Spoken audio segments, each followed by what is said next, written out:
Welcome guys, welcome to World Cuisine by Dipping Sauces. So what are you in a mood to learn today? Do you like roasted bell pepper? So let's make roasted bell pepper hummus. Let's get to the recipe without wasting any time. So for making roasted bell pepper hummus, we've taken about 1 cup of soaked chickpeas. We have already roasted this bell pepper and we have removed the black part of it. About half a roasted bell pepper in this quantity. We will be taking 1 tablespoon of tahina. We'll take about half a teaspoon of paprika powder. We'll take about half a teaspoon of red chili flakes. We'll take about a little bit of pepper. We'll take the red chilies, even if you get the Thai bird chilies, I'm using these red chilies. We'll take about a little bit of water.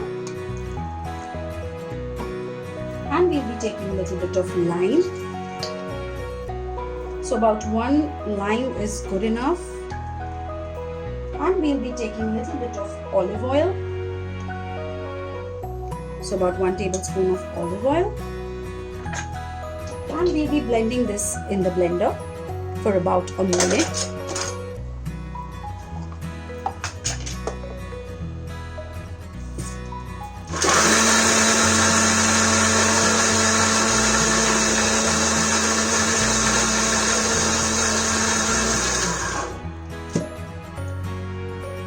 Look how smooth and creamy the roasted bell pepper is done. We've already finished making it and now we will pour it. So guys, we are ready with lovely roasted bell pepper hummus.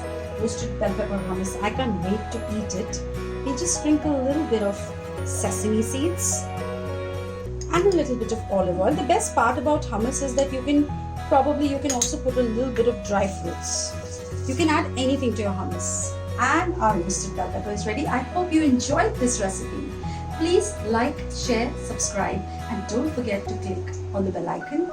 See you next week. World Cuisine by the Dipping Sauces.